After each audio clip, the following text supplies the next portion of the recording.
communities that you all represent that we are really blessed and privileged to serve. So as we go through these discussions and as we go through conversations, it will be important to just stay rooted around these two. I just noticed, I'm sorry, you may have been here, Councilwoman Robinson, Patrice Robinson from Memphis City Council is here, and she's also the chair of the MLGW committee. If you were here, I apologize. Did you just walk in? There you go. Thank you. Okay, I feel better. But thanks. Thank you for serving as well.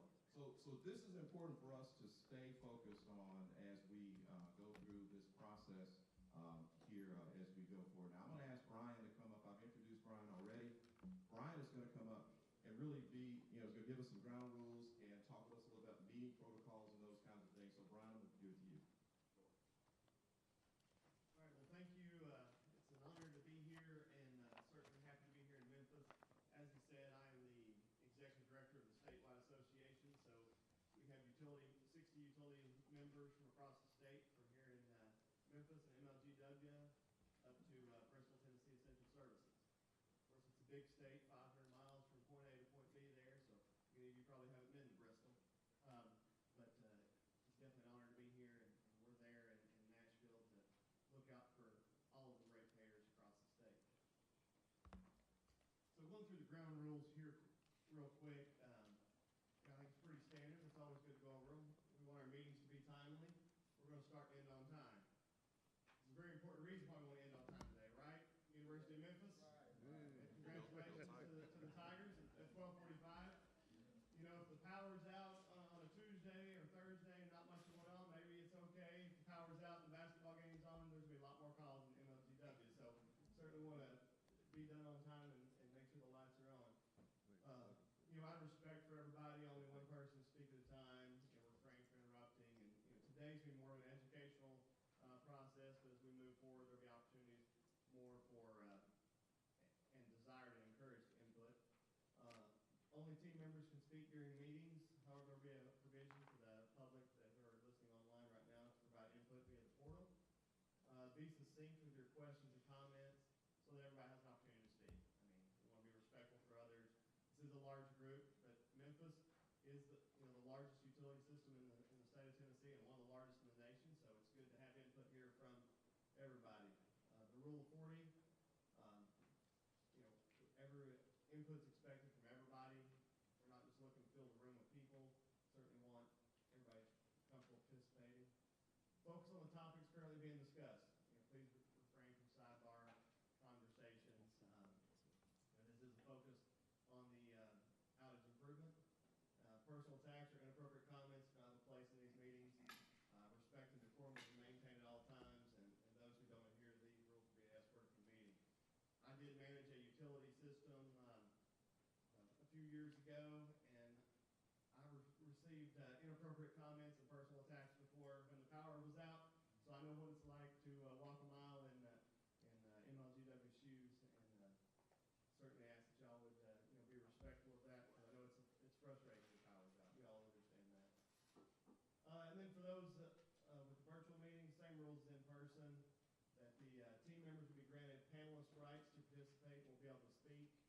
And then, of course, we would ask that you mute if you're not speaking. We've seen lots of horror stories of people who have forgotten to mute and said things out loud that they did not intend to be heard for everybody. And questions or comments should be submitted either in the Q&A or by raising your hand.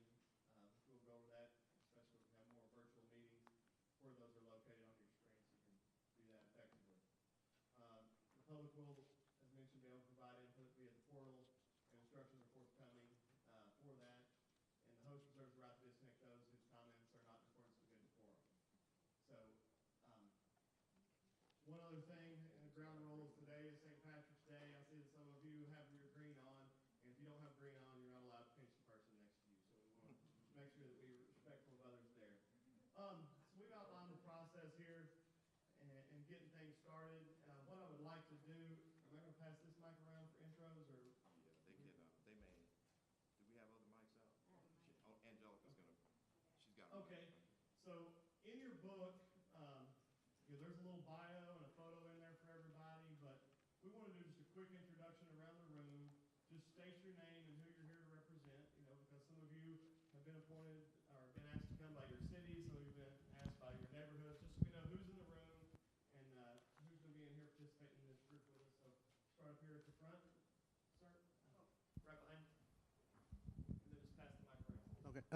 Robert Dowell, I'm here. Frazier. Regina Dow for Frazier. Good morning. My name is Vicki Terry. I'm the Executive Director of the NAACP Memphis branch. I'm Wade Stinson. I'm president of the Retired Employees Association of MLGW. So I worked 27 years at MLGW and 12 years at another utility in Missouri. George Barnes, a civil engineer, consultant at large.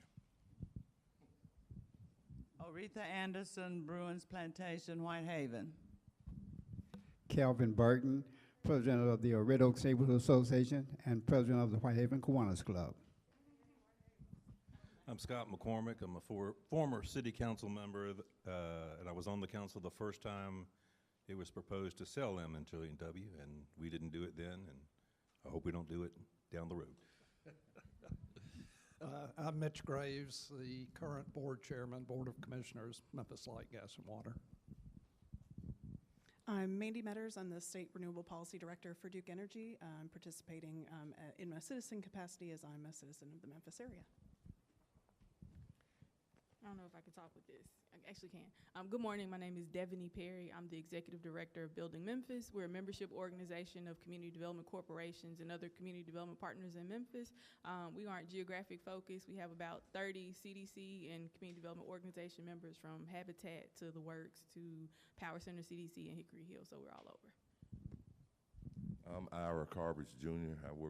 I'm an MLGW retiree. I worked at MLGW for 40 years in the finance and customer service departments.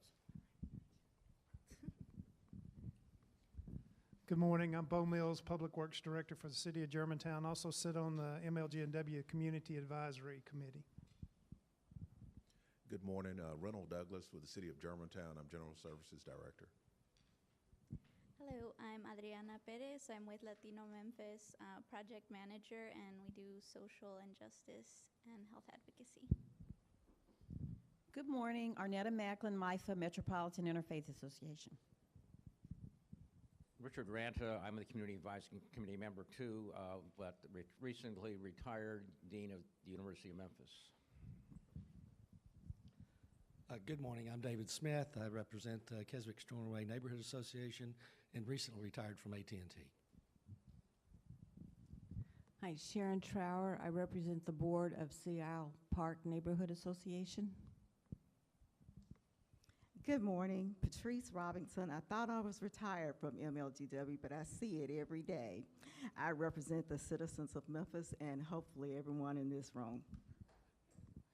Good morning, I'm Darren Sanders. I'm the Shelby County engineer representing Mayor Harris. I'm glad to have an opportunity to be a part of the solution and come up with some, hopefully some ideas that'll make us more resilient. Thank you. Clay Tyser, and I'm representing the town of Garville. Jason Farmer, founder, CEO of BLP Film Studios under development in Whitehaven. Good morning, Angelia Allen, United Way of the Mid-South. Gail Jones Carson, Memphis Light, Gas, and Water. All right, well, thank you again for being here to participate. I think we all know what we're here for now. Sometimes you end up getting appointed to committees, you're not exactly sure what you're going to be doing. Are there any thoughts or questions from the team before we get started and start digging deep into kind of educating with Power and MLGW's operations?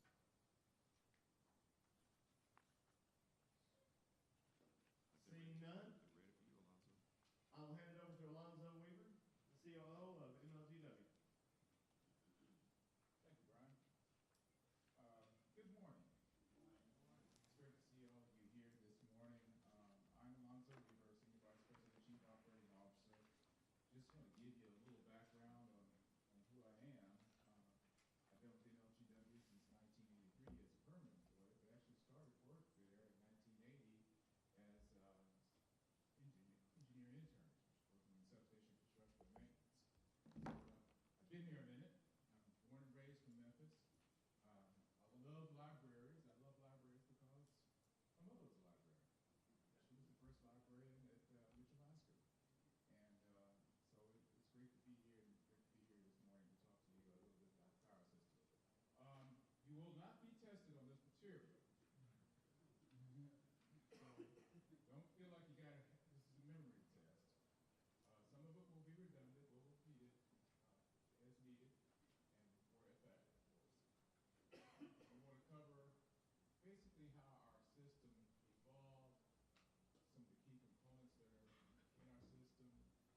Yeah. Just see if you're paying attention. But, yes, we're gonna talk about the electric system, the evolution of the MLGW system, system reliability and outages, and talk a little bit about Winter Storm Landon. So, our electric system. This is a general overview. This is, of course, not our system in detail. But you see here the generation stations, the power transformers, the transmission system, and then we get the distribution substations, and then the various devices that are out there in the field. We're going to concentrate mainly on the distribution system. And throughout this whole process. That's where you see most of the concerns. We are doing work in all areas, but we're going to concentrate mainly on the distribution system. Just to level set, we are all requirements customer at TVA. So we get 100% of our power from Tennessee Valley Authority. It comes in at various locations throughout the city of Memphis. And it's transmitted around our system by transmission lines to the various substations. And in between those substations are distribution stations that go out and serve the various neighborhoods. We have 60 distribution stations. 60. 7,220 distribution lines, of which 4,000 of those are overhead, and about 2,800 underground. 440,000 electric customers that we serve in Shelby County. So this is a map that just shows basically where our substations are located, and what substations serve. Color coding is to help see that. But it gives you an idea of the scope and the vastness of our system and how it all fits together. We transmitted voltages of 161 kV, 161,000 volts, and 115,000 volts. We stepped that down to 23,000 volts and 12,000 volts. The 12,000 volt system is probably the older system for distribution located throughout the area, mostly Midtown. Prior to 12,000 volt system, we actually had a 4,000 volt system. We retired that some years ago before I started working here, and moved to a 12,000 volt system and a 23,000 volt system for distribution. Now, because we had 12,000 and 23,000 volts, it means that some areas we have some seam issues. You can't transfer power from one station to another because it's 12 on one side, 23 on the other. In those areas, we put in some step-down banks and transformer banks that kind of work to fix that problem. In most cases, it works pretty well, but there may be occasions where we have a radio type of feed and dead ends and we can't transfer it over as easily. That's our system. Yes. Yes. Thank you. On the previous page where we have the MLGW's electric system, and it says we're the 10th largest electric public power system. At our next meeting, can you please share with us how we compare to the other 9 at the top 10 as it relates to reliability? Great question. We'll try to get that question to the next. Okay, thank you. So, major distribution components. The easy one is poles. We've got a lot of poles, got a bunch of poles. Circuits, fuse taps and laterals, transformers, services and service drops, meters, and protected devices. I think you know what wires are, so I'm not going to tell you that. But we do have protected devices that you may want to understand. We have switches that are out there in the field that we use to change the de-energized lines and energized lines depending on our needs. The circuit breakers are there to protect our system. Say if there's a fault on a line, a circuit breaker inside a substation will open up, much like a circuit breaker in your house will open up to try to protect the rest of your system from damage. We have reclosers that we use out in the field to kind of minimize the outage, fuses and relays and lightning arresters. Lightning arresters out there, they do kind of what you're thinking. They try to arrest the light and keep it from damaging the rest of the system. So this is an aerial shot of a circuit in North Memphis. South of Station 49 over on Chelsea and University.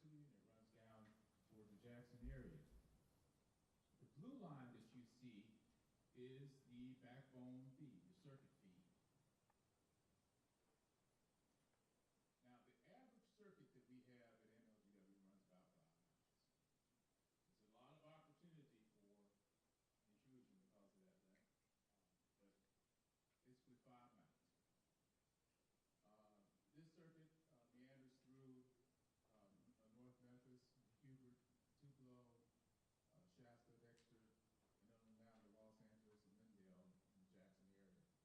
So the blue line, as I said, is the main backbone feed. The yellow lines are the laterals or fuse taps that go into the various neighborhoods. I'll say this now, I'll say it again. When we try to work to restore power, we're trying to restore that blue line. The reason we're trying to restore that blue line is to get all those yellow lines on. So that's kind of the order of restoration when we get out there in the field. Once we get out and you move past the circuits, you get into fuse laterals. They're lines that go into the neighborhoods, go into blocks. They may have 25 people on them. Sometimes they may have more, 50 or 100 on them. A circuit may have 1,000 people on it, 1,000 customers on it. So a circuit can bring in, when we restore it, a lot more customers than we can on a fuse. That's possible with the effort that we put forth.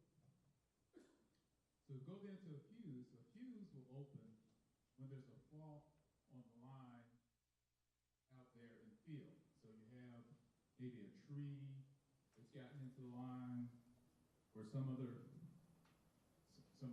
piece of equipment has failed. The line has fallen for some reason. Well, a fuse will open up to protect the rest of the system from damage. And that will cause an outage for people on that fuse. That's, once again, 25 to 50 people. So this is an example of a fuse lateral tap on our map. So those red dots are transformers, and the fuse would be that U40988 that taps off that line. And it will cause an outage, everything downstream of that.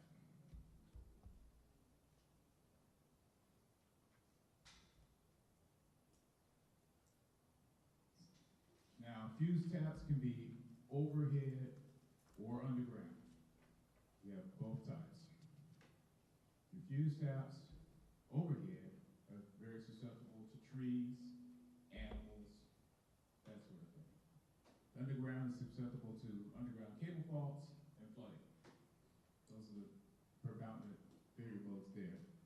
What this map shows is how our system, in a way, has evolved. The blue areas are areas where there's overhead, and the green areas are areas that are underground. Anybody that's been here in Memphis for a long period of time understands why that happened that way. It's basically the way the city has evolved. You hear us talk a lot about front property line and rear property line. Rear property line is a design that aesthetically is nice. It was done, keep in mind, MLGW started in 1939. So our substations were put in place in 1939. A lot of our systems evolved from those designs. So up until the early, to the 1960s, there really wasn't a lot of work done underground. But our city wasn't much past the loop that's shown here, the 240 loop. So we have a lot of part of our system that is overhead rear property line. And that takes a while to restore.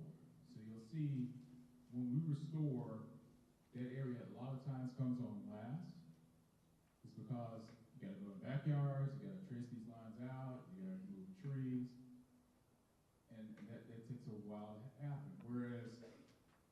system has evolved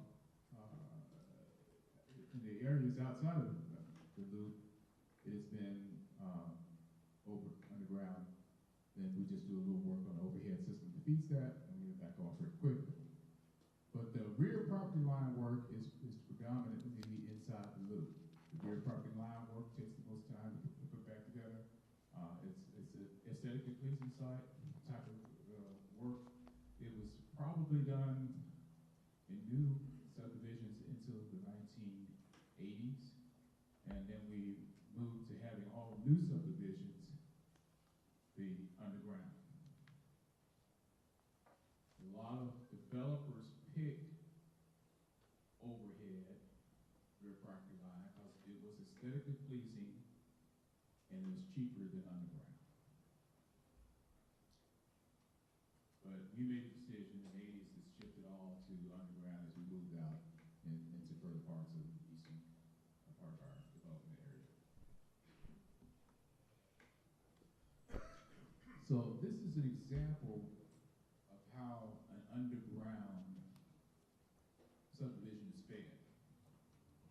You'll see the overhead backbone. You'll see the overhead backbone up here. And then you see here is the underground lateral, the tap, that goes in, and it will feed several of these transformers, pad-mount transformers. And then on those transformers, you'll have 4 or 5 customers on each one of them that will feed these individual meters. So that's how that underground system works. So when we work in repairing underground outages, if we get this on and there's no underground damage, no cable fault, something like that, we get everybody that's fed off of that underground back on. So that's why you see those numbers all of a sudden pick up, and see the map change out in Collierville, Germantown, places like that, because they're primarily an underground fed area, and that's how our system evolved over time.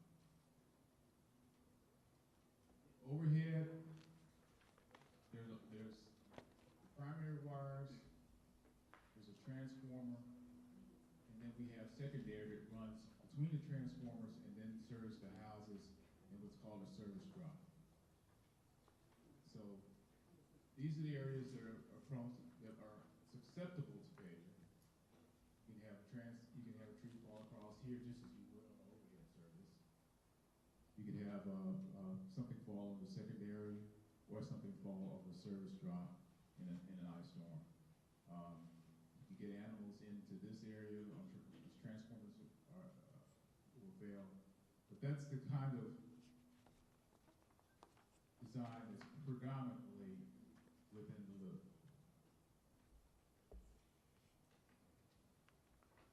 So, evolution of the system.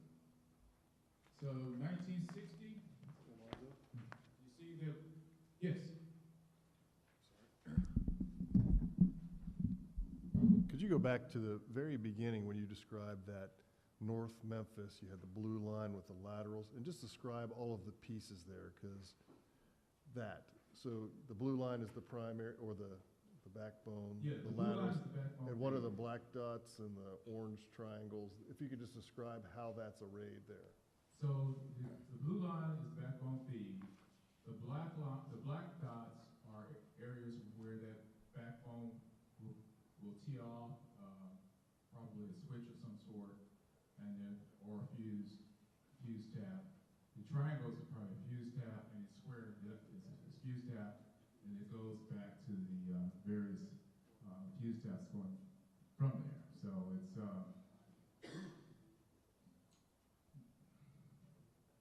that's pretty much how that works. Did that answer your question, Doug?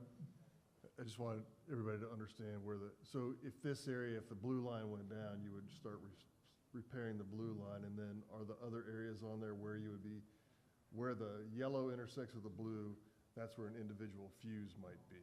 Is that right? Right. So, yes. So when the blue line goes down, we try to get it back up. Now, we get, I can talk about our restoration system, but we'll cover that again later on in the presentation. But we're working on getting the blue line back up so we can feed all those other yellow lines. Without the blue line, there's not much you can do as far as getting the yellow line back up. Okay. And there will be a place for questions. I got a area so that if you think of something you need to ask, write down or whatever, and we'll have a place for questions later on in the presentation as well. So the evolution of the system, as I said, back in 1960, the year before I was born, that's how the county looked. Now, we didn't have the expressways. We just put that on there for reference. But that's pretty much how the county looked. Mostly within the loop, some pockets here and there. See where Whitehaven started to develop. Then in the 90s, 30 years later, just 30 years later, the map changes like that. You see where Raleigh and Bartlett's developed. Germantown, Hickory Hill. Then in 2010, you see it even get more dense. So, like I said, in the 60s, there really wasn't any underground out there to be had. 65, we started putting in underground cable, 1965. But it was still an option to do overhead well into the 1980s. And then we went whole hog into underground services, underground distribution for subdivisions, still being fed by an overhead backbone, but underground for subdivisions in the 1980s. So, just to emphasize that fact, this is an Electric World article from 1961, February 1961, which talks about how companies are adopting underground cable into their system. Now, we've evolved a lot since that period. We've changed to different types of cable. We started out with polyethylene cable. Found it to be, some of the older version was problematic. We changed out to a different version, and ultimately we moved to EPR cable with ethylpropylene rubber. We will be testing it. But it's a very reliable cable, and we're putting that in now. Once again, our underground system is primarily southeast, east, and you can see a lot of overhead that's within the loop, Fraser, Raleigh, Bartlett, and of course Whitehaven, where there's a lot of overhead. But the newer subdivisions are underground. You see Mud Island over here, that's underground, but they have a overhead feed that feeds them. So that you know, Ice Storm, they were out too.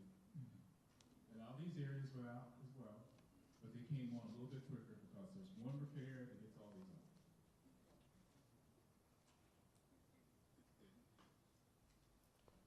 Primary causes of outages. What do you get after all this discussion? Trees. Storm, weather, can be large regional events, and then trees, primarily from wind and storm related. Now, occasionally a tree limb falls on a clear sunny day. I've seen it. It happens. But primarily it's from a wind and a storm. Our storms tend to be large regional events, which kind of plays into the restoration effort. We'll talk about that later. Animals. Our trees are a habitat. That's okay. But squirrels, birds, raccoons, snakes, I've seen them all. And some of them in pictures, unfortunately. But it is a cause for outages. The animals get into it and cause an outage either in the transformer, in the substation, or on the distribution system. Vehicles striking poles. Y'all know, not in Memphis, right? You think a vehicle was structured in Memphis? There'll probably be several later today. No, nobody will be on the street at 12:45. But anyway, it does happen. That's another one of those causes for those sunny day outages. When people say, hey, my car went out. Well, it's quite possible.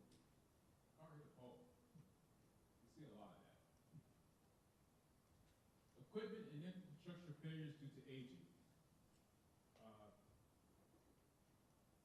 think about underground cable mostly when I think about this, but we have failures within our system that may occur other places, even on our overhead system. So equipment failures and infrastructure due to aging, particularly underground cable.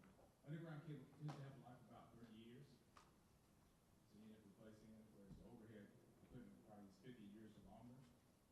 So that's something to think about as we kind of tackle this problem. The age of equipment and then the failures. And underground failures tend to take longer to repair. They may not happen often, but you're talking about a 10-hour outage in many cases. Emergency requests. Occasionally, the fire department, police, or whoever, because of something that's going on at the site, say, hey, you need to quickly de-energize this line so we can take care of the problem, get the person out of the car, or whatever. So occasionally that happens. And then we have routine plant maintenance. Our crews try as much as they can to work stuff hot. But there are times when it's just too dangerous for them to do so. So they'll request that the power be dropped in order to facilitate a repair or a restoration. So when there's a power outage, how do we know about it? The best way for us to know about it is by customers calling in to our system. And we use a computer-aided restoration of electric system to aid us in restoring those outages. And it takes that call, it takes that information, the data that comes in from the field, and it infers what might be causing the outage. Now, if they get a signal from our supervisor control data acquisition system that a circuit is going out, then the care system codes that entire circuit out. Everybody on that circuit, that'd be 1,000 people, 1,500 people. If we get enough calls that come in and say, without that information from our substation control system, we get enough calls in at various locations on the circuit, then it will infer that the circuit is out. If we get several calls, say for instance, on your street,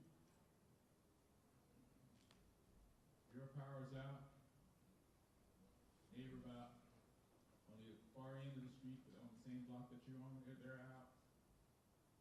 It gets 2 or 3 calls like that, it's going to infer that that tap is out, that fuse tap. We talked about that earlier, that tap that comes off of the backbone. If it gets a call from you, the person right next to you, and the person right behind you, and you're all off the same transformer, it will code that as a transformer outage. Infer a transformer outage. But if it gets called as just you, then it's a service outage.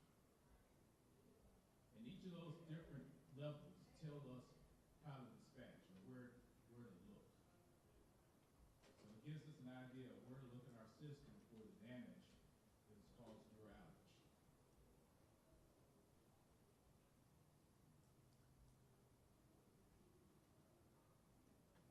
I'm expressing, I need both hands.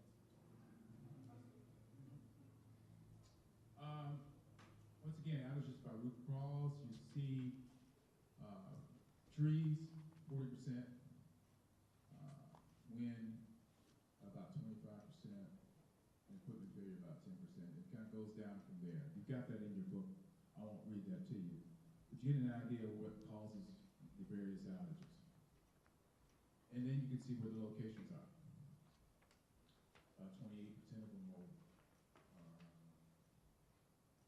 overhead circuits, and about 54% are on fused laterals, those areas going to those various blocks and neighborhoods.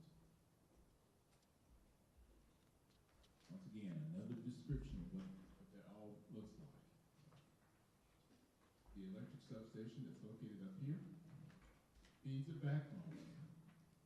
And you see at this 3, that's an underground tap that goes and feeds a pad mount transformer in these houses. You also see here a fused lateral tap that comes off of this backbone and feeds back property line houses. So all of this backbone feeds various types of construction. We got the slide from Ameren. Don't take any attribution for it. Ameren is located in Missouri. But it's a good example of how an electric distribution system is generally designed and how it works. And if you think about how subdivisions usually start, they kind of started out as areas without trees, it's just houses. The trees grow up with time, and you see how our system evolved. The area that has the rear property line construction probably didn't have many trees in it when it was first built. But over time, trees have grown up, and now we're trying to live with the conflict between trees and electrical lines. Alonzo, go back to that last slide, that number 2. Yes. The outage will not be resolved. What does that mean? Down the last part of that, the outage will not be resolved. Under number 2. Number 2. So if there's damage downstream, so say we get this backbone back on. Let's say a tree is falling across here, or there's an underground cable fault over here. The outages for these customers may not be resolved because of some further damage downstream from that circuit being re-energized. Did I answer your question? Does that mean that they will not have power restored? What does that mean?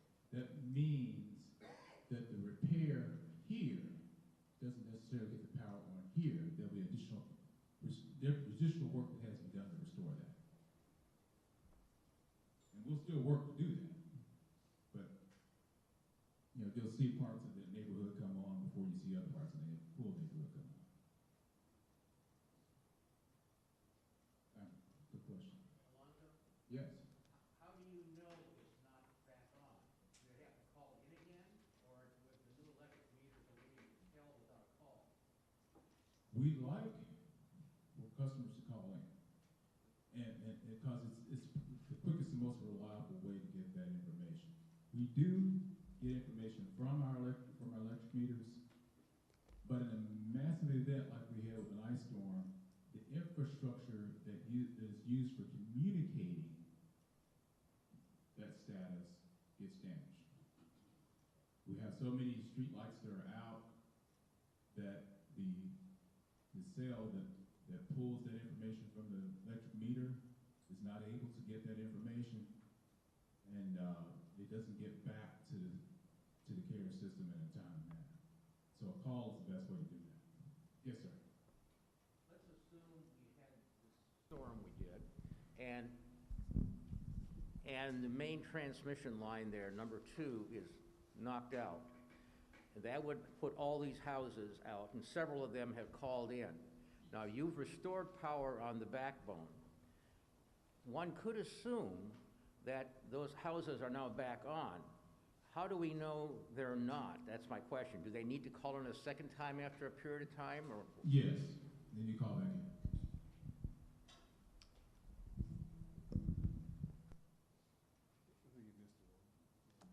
Oh, thank you.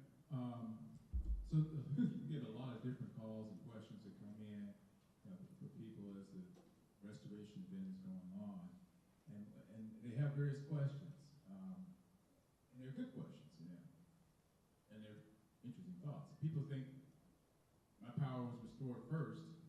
A lot of times it's because they were on a critical facility. MLGW is going to going to prioritize critical facilities first. Hospitals, airport, water pumping stations, sewer stations, sewer plants. We're going to prioritize those first because those are some areas that are pretty essential to daily living. We work on those, and sometimes customers come on, besides the hospital, because we've gotten the hospital back on. It's important to do that. I know in Landon, this ice storm that we had, we spent a fair amount of time getting water pumping stations back on. First day or so, there's a water pumping station down in the southwest area, our Davis pumping station, had several wells off. And so we had to get that back on so we could feed the water pumping station and get water, make sure we maintain water to our customers. My neighborhood has power and I don't. So you may be a single customer outage. They may be on a different fuse lateral. Any number of reasons why that may occur. I had one customer who on one side of the street was served by one substation. The other side of the street was served by another substation. I'm sure it happens all over, but that's the kind of problems that happen out there in the field. So people are fed different ways.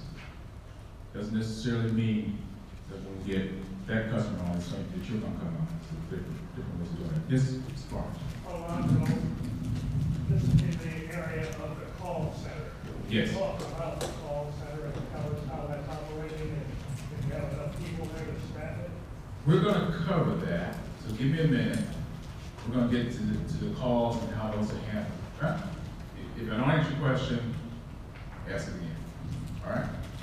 So let me just mention real quickly back to the point that you made regarding that second bullet. I just want everybody to look at this. If you look at this picture, it illustrates what I think Alonzo said and what that second bullet says. So imagine at you get that main circuit back on number 2, but imagine that on number 4, that line on number 4, let's say a service drop is out. So the service drop is out for that first house, this house right here.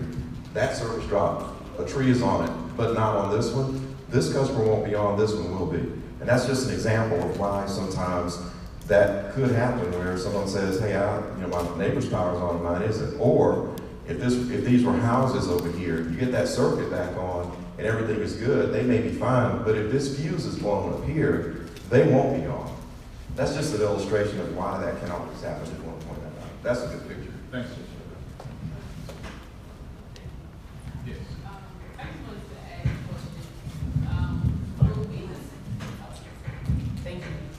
Will we discuss multifamily units? Because a lot of the presentation has been regarding single-family units, but I'm curious with regards to multifamily units, especially with the number of apartment complexes and condos being built, how does the infrastructure impact non-single-family units? Excellent question. And, one of the challenges we had for many years was noting that a lot of our single multifamily units are apartments that are metered individually, but there are some, particularly high-rises, where it's one master meter for the whole high-rise. If you look at that wrong, it shows up as one outage, but it may affect 50, 100 people in that building. So we've changed our system to note that. We want to make sure that that data is cleaned up and make sure it's accurate. But that's how we plan to address those issues. Make sure that we have in our system coded properly, our care system coded properly the multifamily units, particularly when they're master meter. The fuse or the wattage or anything, like, is that different? Because earlier you said it was like 12, 2200 volts. More voltage fuse, different types of circuits. Yeah, we will design it based on if she asked, is the fuse or design different for multifamily, and we design based on what the developer has brought to us. We specify the number of transformers, the amount of cable, size of cable based on what that development has in it. So we may, particularly for a high rise, we'll probably have that fed by a transformer and will come off of a main backbone feed to be that transformer in many cases, not in all cases, but in many cases. Yeah, same distance design, we just tilt it around, make sure we get their load. Okay, this is more about the information that's coming out of the system rather than the outages themselves. I'm talking about the outage map. I've had a lot of people saying that that information in the outage map is incorrect. If the outage map says I'm on, 4 hours later I'm still not on. So I guess one question is, where is this information coming from? Yeah. How often is it updated, et cetera? Yeah, so the update cycle is around 15 minutes on the outage map. But back to what I believe Mr. Barnes and Dr. Ranta were talking about is when we restore, say, a circuit, it will code that in many cases as all the customers being back on that circuit. But if there's further damage down the line, such as JT pointed out, say there's a service out or a fuse tap that's out, those customers really need to call back in to clean up that data, particularly in a large event like an ice storm. Because there'll be an incorrect indication on that customer's outage if they're still out because it's been coded back on. We had some challenges on the outage notification around that very thing.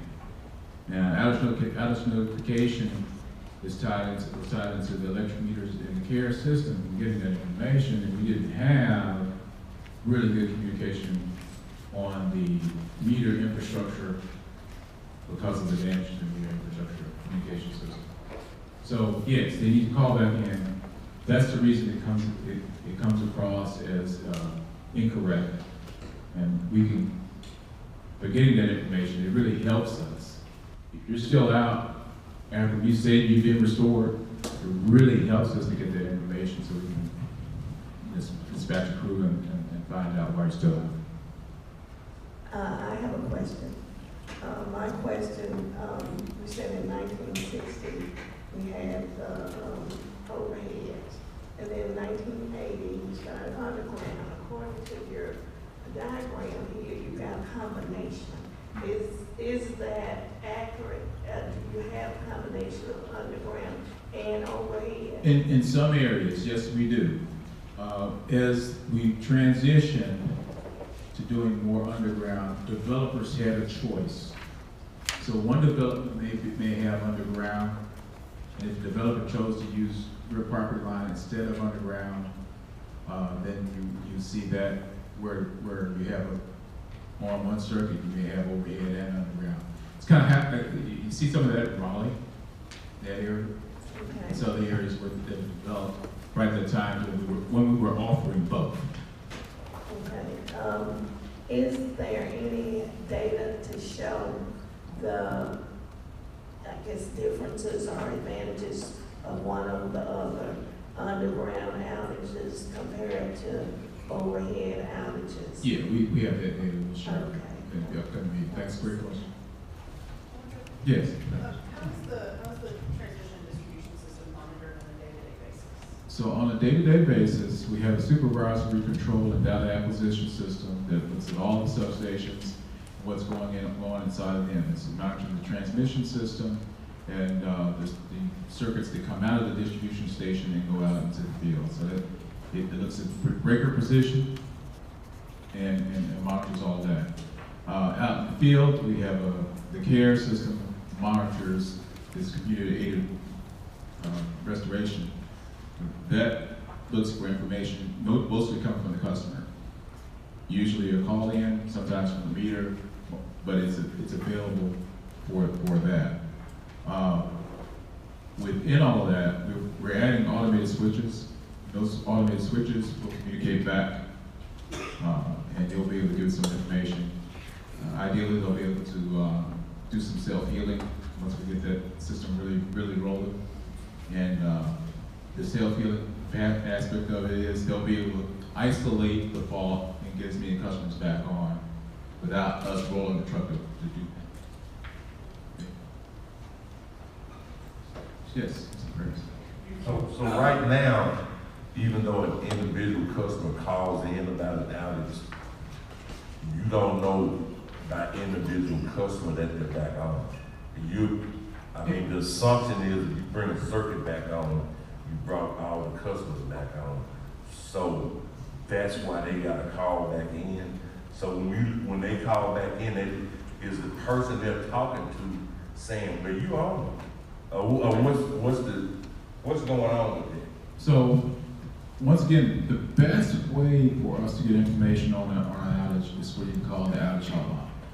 Now, that's not talking to a person. Because it can handle a large volume of calls.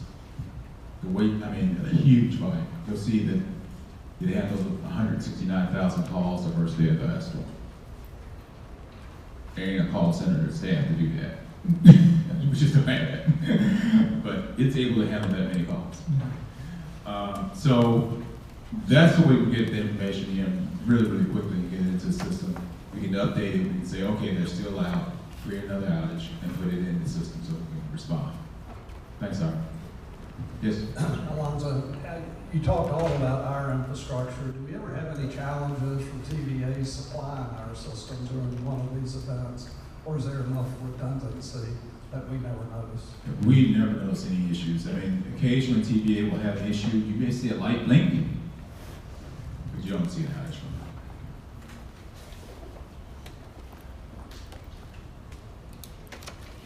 Go back to that one. So I think you need to finish talking about those bullets and thank one you. out work. Oh, thank you very much. Worker came and left. Well, a lot of workers come late, but they come late for a reason. They come to take a look, so we have to get damage assessment teams to go out, and they really can't do anything. They're just there to note damage and put it into the system to give us some intelligence as to what's going on out there in the field. A troubleshooter may come. If they're able to get your power back on, they will do their darndest to try to do that. But sometimes it's not the case. And then the line crew. Well, between all that, there's tree trimming. A lot of times, particularly ice storm, windstorm, whatever, we have tree trimming that shows up, and they clear the trees in order to give a place for the line crew to come out and do their work and make their repair and switch it back in. So that is kind of a common scenario. In a large event, you'll see a lot of assessors, you'll see people coming out that they can't get your power on, but they need to look at what's going on. And then there's a last group, which is a group that we deploy in storms that does services. This group on a regular basis is electric meters and substations. They don't do distribution work. So they're only approved to do services. They get out there and it's something that they don't feel comfortable or don't feel safe doing, then they may leave it. They may leave it. And they'll put the ticket back in for a line crew to come do it. They're going to try their best to get you on, but we're not going to have them put themselves in danger trying to do that. Yes, Dr. I don't know if this is the right time or not, but you mentioned tree trimmers, and in my neighborhood, we've had a lot of reaction to tree trimmers. What kind of reaction? Now or not? We'll get to that. Okay. Thanks. Then the last bullet. I don't see anybody working in my area. Okay, this is your pop quiz. Average length of a circuit. 5 miles. Very good. So you're going to get a break later. So if it's 5 miles, you may not see the crew working on that circuit to get you back on. I mean, they may be in another location doing the work to get you back on. So you may not have a crew working right near you to get your power back on. So just keep that in mind during the outage. Read that last sentence. So in Landon, we had a lot of assessment and a lot of fuse taps. We had over 2,000 fuse taps that were out. And each of those had to be looked at. We had over 3,000 services. In fact, I think they actually did about 5,000 services where the substation crew goes out, they go out and look at these various services to see if they're on and whether or not they can get them on. So it's, an ice storm produces a lot of damage. In some ways more than a windstorm does, because you have so many places where trees have fallen and taken out a line. Alonzo, yes. What about outsourcing, number one? What about other crews coming in from other cities to help when you get overwhelmed? George, you're getting ahead of me. I promise you we're going to get there. We got there. So we've got to get, like I said before, we've got to get the circuits energized first. That's what we'll work on first in the outage restoration. And then we'll work on the various other downstream devices to get the power back on. But we do try to manage the crews in a way, and this is where it's really challenging. We have to manage the crews in a way that they're not on top of each other and not in jeopardy of energizing something that another crew is working on. So we have to space them out so they can work safely.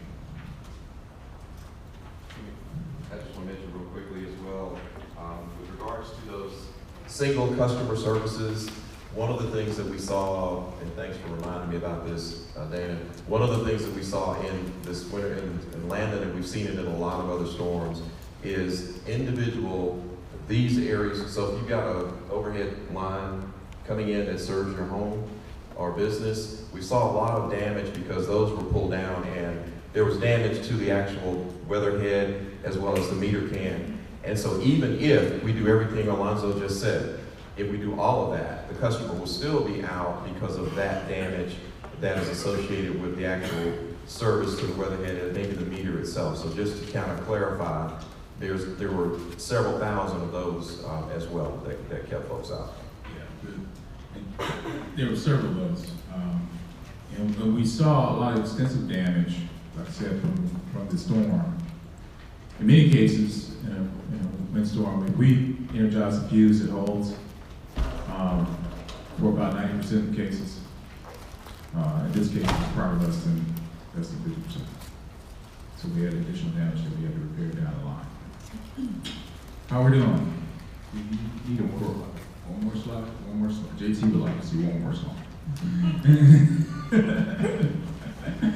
No, seriously. Reliability. We're working on our 5-year improvement plan. It's a great plan. Staff has worked very hard to pull together areas that they think will get the most impact and improvement reliability. Part of that is the replacement of defective underground cable. I mentioned that we started underground back in the 1960s, and even this first vintage and second vintage will probably come to the end of life, and we're replacing those cables and putting EPR cable. Wood pole management, we have about $1.5 million just allocated there to chest our poles, to put in different treatments in order to lengthen the life of a pole, but it also identifies poles that need to be changed. We have about 500 poles that need to be changed in that regard. Tree trimming is one of our biggest ticket items. It's about $98 million in this 5-year plan. To get that into a 3-year cycle, we've been averaging about a 5-year cycle personally, but the industry best practice is about a 3-year cycle. Aging substation equipment. Our substations, as I said, were built back in 1939, some of the older ones. So the transformers in those stations, and an impact on the substation is big. You saw the color-coded map. If something goes wrong in the substation, it can affect a large number of people. So we try to to make sure that that substation is reliable and getting the equipment replaced. A transformer at that station could be $1 million, it would take almost a year to get. So we have to make sure that we have those transformers in good shape. We have a lot of diagnostics around determining when a transformer is starting to fail. We do a lot of work there and looking at the gases in the transformer and testing it. We also have circuit breakers that need to be replaced. We have some of the older oil circuit breakers are being replaced with vacuum breakers. That's more reliable technology. That doesn't require nearly as much maintenance. So that's what we're doing there. Automation of the distribution system, we talked about a little bit about that. Putting in smart switches out in the field that can communicate with each other and eventually move to a cell counting system where it can isolate and isolate the fault and minimize the number of customers out. And the hardening of the overhead electric system. There are places that we will say, okay, let's underground this section to keep it more reliable, or change the poles, or reroute the circuit. There are any number of things that we may do to harden the system to make it a little less susceptible to outages. As you can see, in 2021, we had about a 19% decrease in customer minutes interrupted. That's a measure we use for determining when the customers are out. That's an improvement. We're glad to see that improvement. We hope that with the continued implementation of this infrastructure improvement plan, we'll see ultimately a 50% improvement over the historical numbers and be able to keep everybody's lights on a little bit more. So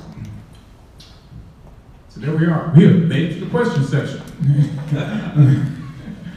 But we also made it to probably a break. So let's give you about, how long? About 15-minute break.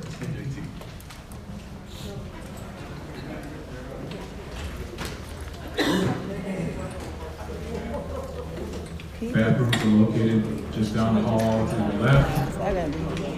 It's in the open area. Just put that screen, put that as a screen. Yep. Are you gonna? Yeah. I was gonna. He's coming. She's gonna get it. Oh, okay. Are you doing it right here? Yeah, I don't like doing it there. You got it?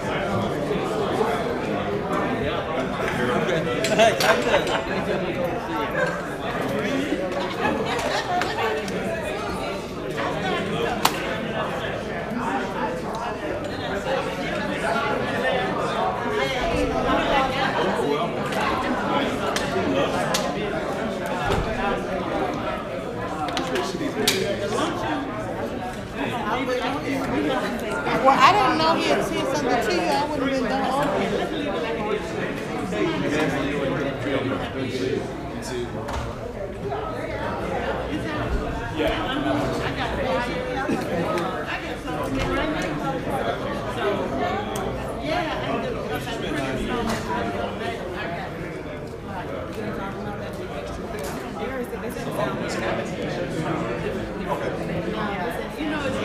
Give me a minute. Sorry. My battery's about to die, that's why.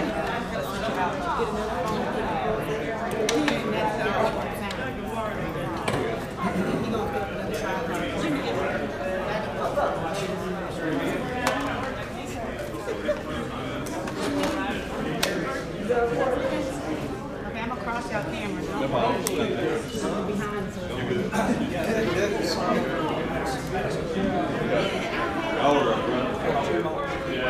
minute. I mean, you should.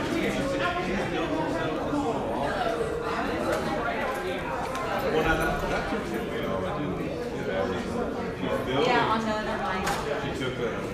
I had to call MLGW crew for this. Yeah, get some electricity going.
here moving forward, we'll look at Winter Storm Landon, and which is a big event that, you know, kind of somewhat like a catalyst for this group coming together, which I think is a great opportunity. You know, not every utility gives you that opportunity to come in and sit down and have this level of input and get this level of information delivered to you. So I think it's, you know, kudos to MLGW and the city of Memphis for giving you this opportunity to bring people together so you can learn about it and hopefully, you know, work together collectively to look at possible solutions and what those may or may not be.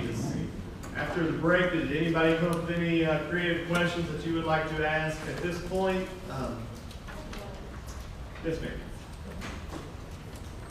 Right. So we were talking about down poles as like a main concern. Is there any plan or have there been conversations with city engineering about like their efforts to create more safe streets, especially as we are moving towards more walkable communities?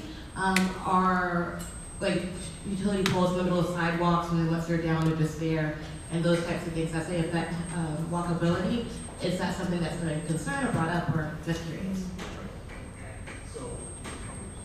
Poles that we find down, particularly on the streets, a lot of times they're streetlight poles. Is that what you're talking about? We have to address that. Right after a storm, it's really pretty bad. But cars hit those streetlight poles like crazy. Man, I don't get it, but they do. And we end up with a lot of poles down, and they have to be repaired, and that's what we're trying to get done. Yeah, now, on wind poles, so MLGW in a lot of cases is not the only item on that pole. So when we replace a pole, you may see a stub of a pole left. Is that what you're talking about? So it probably has some communication cable that it has to be transferred. We don't do that.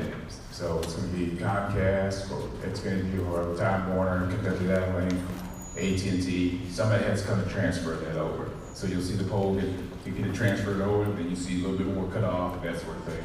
But eventually it comes out. And then last part, what is the relationship with city engineering? On city engineering as far as walkability and that sort of thing. We've been working with the Complete Streets program, and we're trying to keep, make sure that things are walkable. We know there's some areas where they're a bit more challenging than others, and we'll work with them to try to address that. Doug, did you have a follow-up on? Yes. I'm sorry. I'll come back to you. I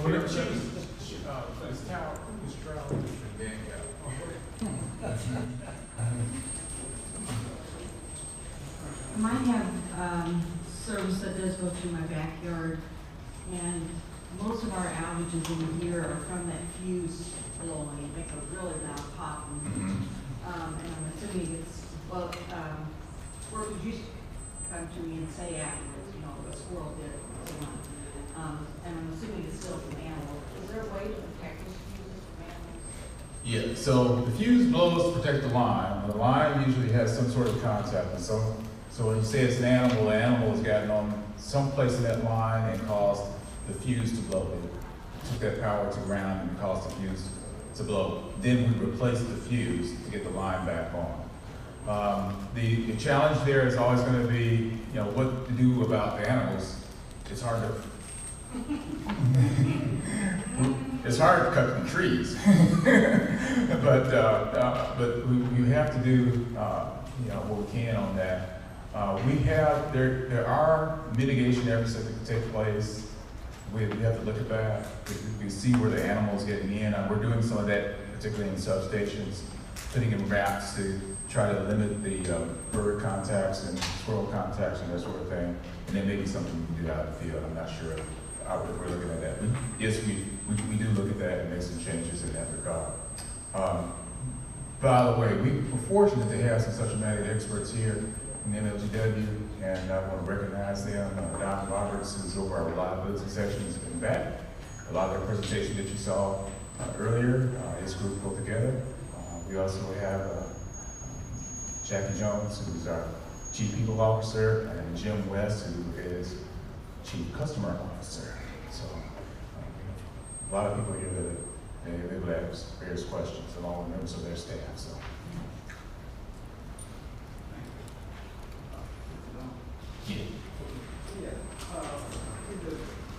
We do say that in the last outage that 75% of our outage was caused by trees all on the line. Yes. Okay, I do understand that MLGW have a tree trimming policy, but there's also a tree and shrub policy ordinance from the city. Correct. So if the city or if the residents, and if that ordinance is enforced, it seems like that would eliminate a lot of the damages coming from the trees. If the city would enforce their tree trimming ordinance, a tree cutting ordinance, or their ordinance, and I do have a copy of part of the ordinance here that says that the city, he has a right, I mean, not the city has a right, but the individual that the tree property, that the property is on, should be responsible for cutting that if it's going to cause damage to utilities and so forth. And I guess what I'm asking is that if that ordinance is enforced, would that eliminate a lot of the problems that we may end up as the city of Memphis?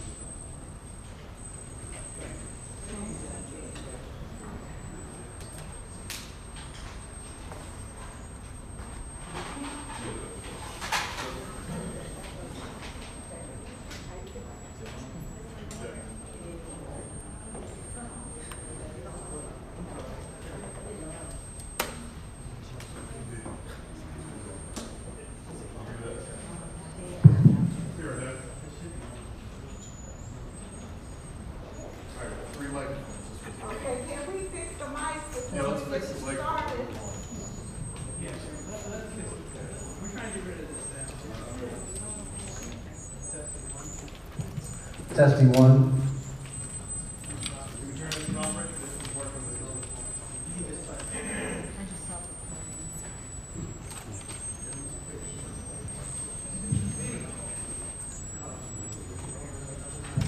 Turn all the lights off, we'll turn them on one time and figure out what's going on. You're good. Oh, okay. See ya. Have a good one. I did too.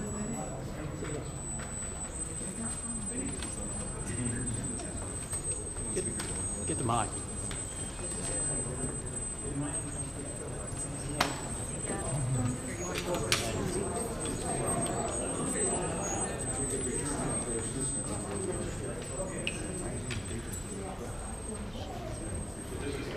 Speak loudly.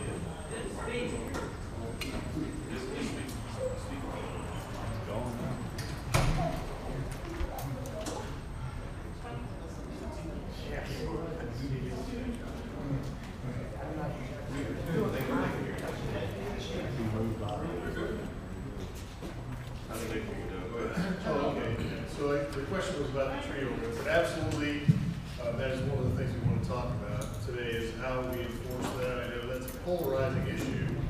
MLGW spends, as you said, $90 million on tree cutting over the next 5 years. So I will tell you that I have received more calls about their trees being trimmed than about neighbors calling and neighbors saying, I think there's something out there. People usually call the mayor's office and say, why did they scalp my trees? So this is an issue that we're going to talk about. Yes, we have an ordinance. We have a lot of ordinances. Enforcing the ordinances is important. Having the staff to enforce the ordinances, and then having the money to do actually the tree trimming and slate people. I guess I'll put it like this. I want us to prioritize what we think is the most important thing. I have an ordinance against illegal set-outs. I have an ordinance against people putting too much debris on the curb. People routinely do this, we cite them to court, and then it's an environmental court. So you're right, we have a big job ahead of us with respect to personal accountability. That's what I mentioned at the beginning, is it's going to be a lot of personal choices about whether I have a beautiful tree canopy or I have reliable power on my particular drop, on my particular service line. And so I can enforce all the ordinances, you need to have the resources to be able to go trim the lines, and then that's what we're gonna talk about here is who's responsible between homeowner, city, MLGW. It's a strategic issue, but it's not just simply saying, here's a citation, your trees are, many of the folks who live in homes, they have beautiful homes, beautiful lawns, and beautiful trees, but pricing the tree trimming is just like a sidewalk. I cite people for sidewalks that are out of compliance. A lot of people can't afford $1,000 to repair their sidewalks. A lot of people can't afford $5,000 to have a tree trimmed back. So it's not just a function of being able to enforce it, it's having the resource available either individually or the city or MLGW to help address the issue. So I understand. We have the ordinance that gives us the power. Now I need the tools to make it effective. So I don't have an immediate answer for the specific case, but it's not always as simple as just enforce the ordinance. Because most people here who represent neighborhoods know that many of the people in the neighborhoods, give them a citation, they cannot afford to have that tree trimmed back on the road. So it is a bit of a complex issue. Well, now I'm just going to say, maybe if there's some type of low interest loan, because I know here in GNW have their own weatherization with low interest loans, and maybe if there's a low interest loan that people could have to cut those trees, because I understand tree cutting is expensive. But then again, there's going to have to be some type of solution. Because every time there's an ice storm, we have X number of people out. So at what point in time do we decide, say that, hey, we're going to have to do this and enforce it regardless of the injury that might hurt? Yes. Thank you for saying that. That's one of the solutions we want here today, is we want this team informed, say this is a priority for us. To this point, at least I'll use my layperson's opinion, it's been, well, MLGW trims up the trees, people get mad. Until you've talked about this, there hasn't been a broad-ranging dialogue about what individual property owner responsibility is relative to trees and the feed that's around it. The city of Memphis, just so you know, at the end of the storm here, I have already trimmed 6,000 trees in the city of Memphis. Those are trees on private property that are hanging over power lines. We call them leaners and hangers. MLGW is restoring the power. Our public works team, their emergency contract is cutting limbs back. They're on the front or back of the property that have limbs that are in danger of impacting the power lines. So far, I've had 0 calls thanking us for doing that. I've had hundreds of calls of people saying, why are you cutting my trees? So that's why it's important for y'all to help us say, this is an important tool to make sure the lights stay on. So I appreciate exactly what you're saying, and thank you for bringing that to the floor. Mr. Smith? Yeah, my question is actually for Alonzo, just kind of clarity question, Alonzo. Yes. What's the timeline for completing the automation of the distribution system? And the second part of the question is, are those costs already baked into the rate base, or is that something to be determined? The implementation of the distribution automation system was in our 5-year infrastructure plan and baked into that infrastructure improvement dollars that were allocated via the city council vote for rate increase.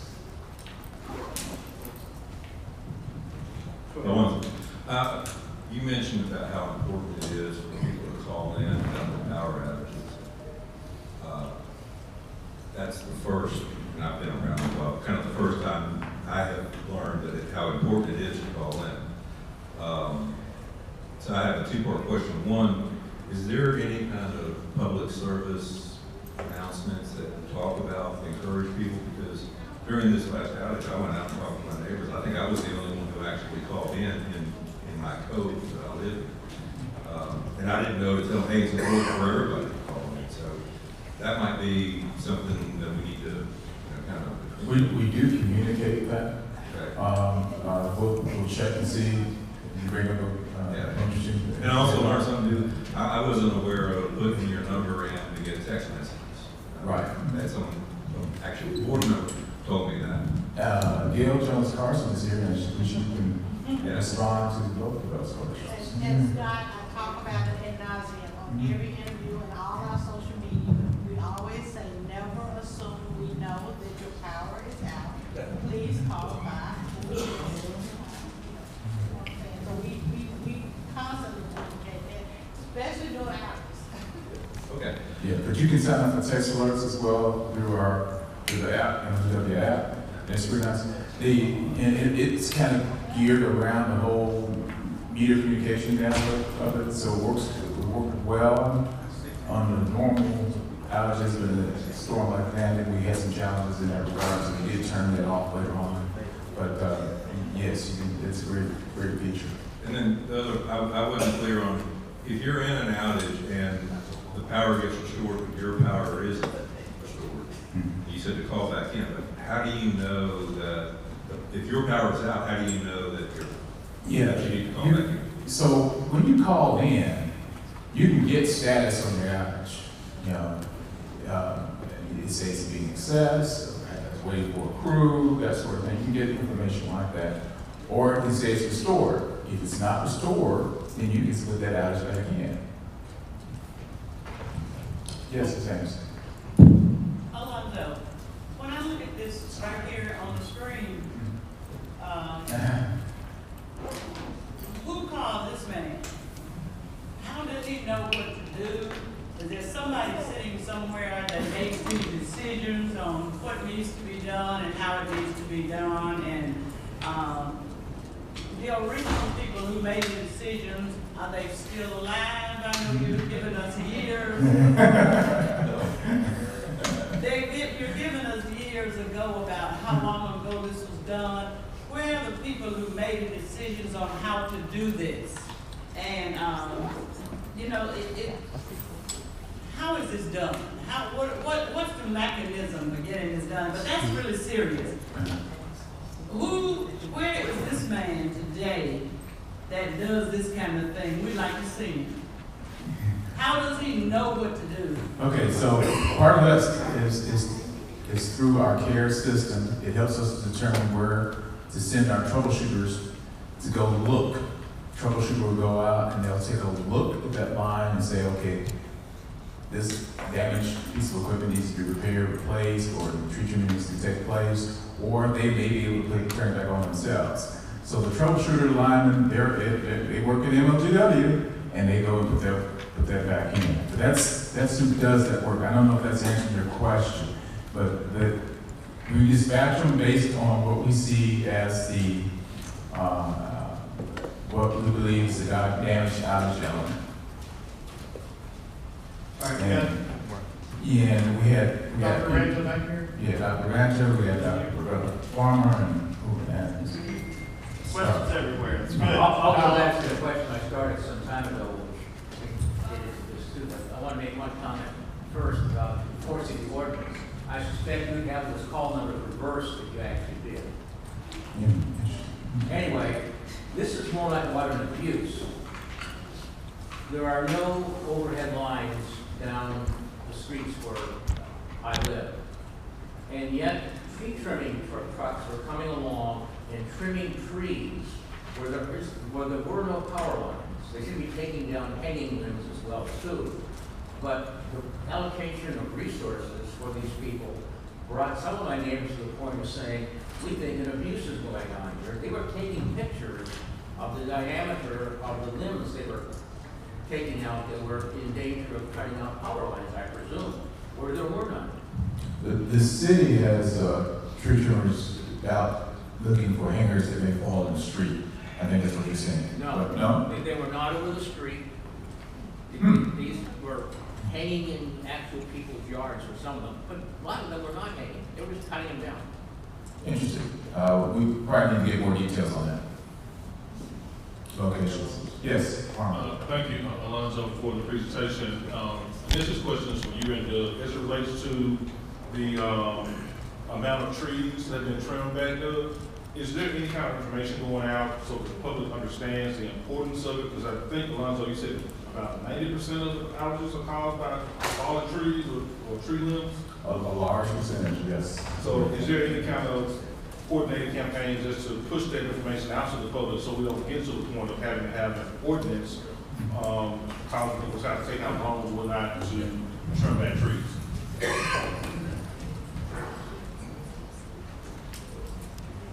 So I think it's a good point.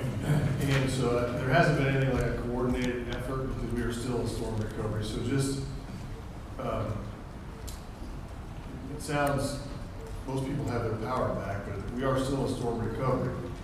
We have so far collected 300,000 cubic yards of debris that people have brought to the curb so we can remove that for them. Some of that was cut by your tree crews, some of it was cut by homeowners. And some have been cut by city crews, which are the leaders and hangers we were talking about. We're about 70% done with one trip around the city.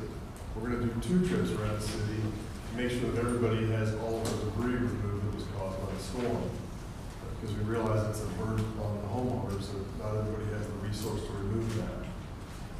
Going forward, I think your point is incredibly valid about, I think we're zeroing in on something. The tree canopy is particularly important. So we need a new coordinated campaign about how important it is to make sure that you're managing the tree canopy in your own yard and sharing that there is an ordinance and sharing that, if you have trees that are in the public right of way or hanging in the right of way, that should we deem that to be a danger, then the city has the right, or MLGW has the right to trim that back. So I agree with you, we can do a better job of communicating that, and we ought to take advantage of the opportunity this storm has given us to share that message, so that we are not just ignoring it until the next storm. Thank you. Just a clarification. Alonzo, you talking about the outage hotline, discussing that. Now, it turns out that a lot of customers do not call the outside. They call the call center. So the question is, when they call the call center and not the outside, do those outages get routed the same way in the system, or what happened? But for whatever reason, a substantial number of customers do not call the outside. Yeah. And I understand the customers, there are some customers that need to talk to somebody. They want to be able to talk to somebody. We have people, when we go into storm mode, we put our call center on that same storm mode. We put people in the call center 24 hours a day to take phone calls. But when you have the number of outages that we have, it means that if they call on that number to talk to someone, there may be a wait. Whereas if you call in to the outage hotline, there's no wait. There really isn't any wait. Yeah, Jim, you can talk a little bit more about this if you'd like, and I think you've got Martrice there as well, but I know she would love to talk about it.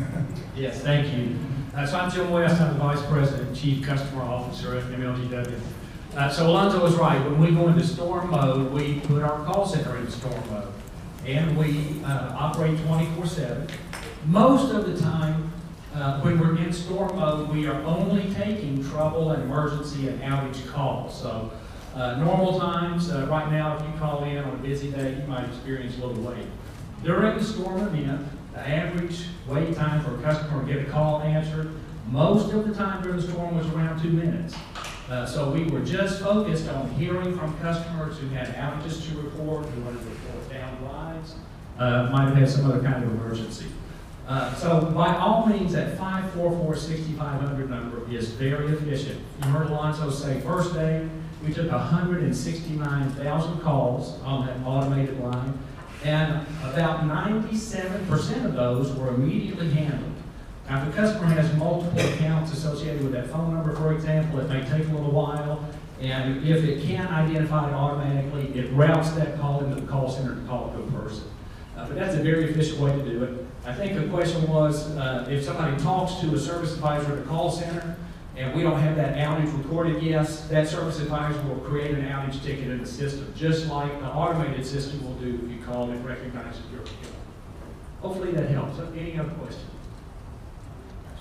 Thank you. Hello, again, my name is Desi Perry. Well, first, I'm actually very appreciative of this conversation. I really appreciate how in-depth it is. I learned a lot. But one of the things that I've been hearing from different people, it sounds like and this may be on the agenda for previous sessions, but really understanding the scope of the city of Memphis and then the scope of MLGW with regard to us actually creating some or developing some solutions. I think that would be really helpful to add to our agendas to really understand the scope of each entity as well as the relationship between the two entities. And I know that these are like just general Memphis conversations often, but I think for the level of this type of conversation, I would really like to just see what that looks like. We'll take that down and cover that in the future session. Yes, and Devin, thank you for that. And I will say that for the purposes of what I think we can do best with this team, my suggestion is let there be no restraints. So I would suggest that when we're thinking of options and you're coming up with ideas, let the sky be the limit. There will be a way to distill down to, who's got, whose purview is this, whose purview is that. But I guess my point would be to, let's just think about what are some of the options, the best ways to mitigate outages and improve restoration. We can then figure out, exactly what buckets those need to be parsed in. I think we can do that later. That's a great observation. Thank you. Hey, good morning, Darren Sanders. I just had a question.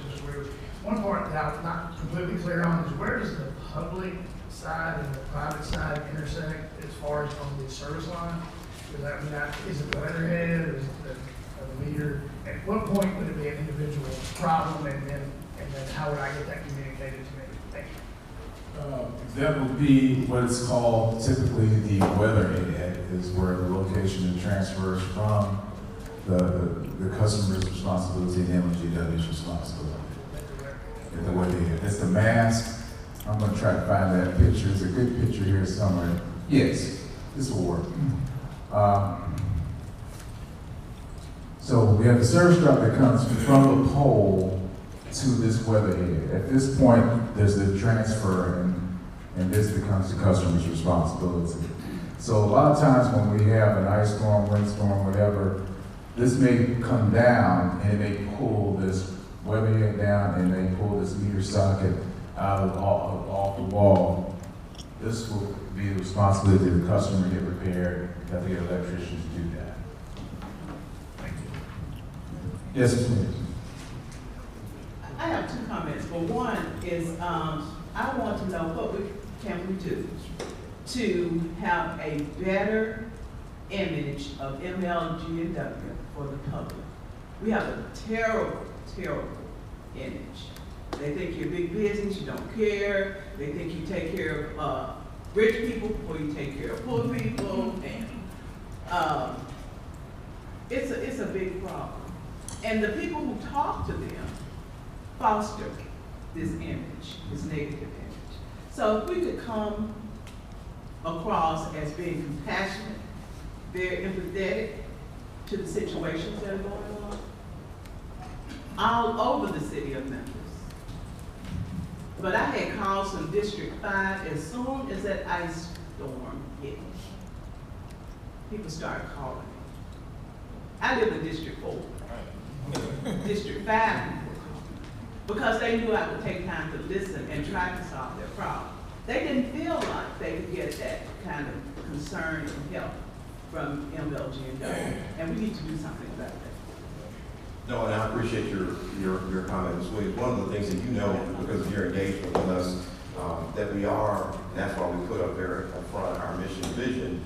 And I tell people this all the time, we certainly can get better, continue to get better with how we portray and engage within the community. I know during a storm situation, frustrations tend to run high. I've been through several of these, especially after the first day or two. And we all have an ownership issue. All of us at MLGW have an ownership responsibility to ensure that as we engage with the public and our customers in particular, that we are conveying that compassion. And that's actually one of our values, is compassionate service. And so to the extent we don't do that, I take ownership. I want to make sure that we are responsible for making that better. And there are a number of initiatives that we are trying to push forward. We are doing this power hour tonight in an attempt to address those things. We have done a lot of other things recently we really, let me just say this to you also, because I shared this with the council and the board. One of the things that is true about all utilities, customers really don't want to have to think about us. They really don't. I've been in surveys after surveys that say that. They just want what they want all the time. And when we become part of the news, generally it's because of something that didn't go real well. So we try to do, but you're exactly right. And we need to be sure that we are formulating specific tactical steps that demonstrate that. I will want to give kudos to Gail Jones-Carson and her team.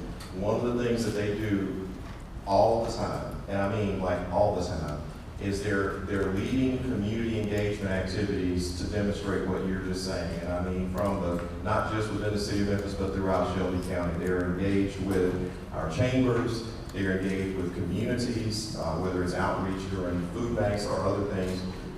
We know that we have an obligation to do that and to do better. So when people call you and let you know that, please continue to communicate that. And your role on our Neighborhood Advisory Council is pivotal in making sure you help us with that message. But keep us informed so we'll know more about that. But I appreciate that input. Thank you. I think she has one more question. Oh, I'm sorry. This is more like a comment. As you stated, I'm on the NAC.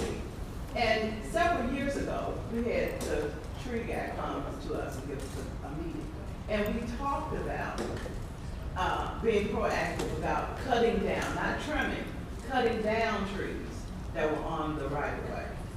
Especially with vacant and abandoned houses where there's nobody there. And their backyards and things like that. This was not done, taken care of.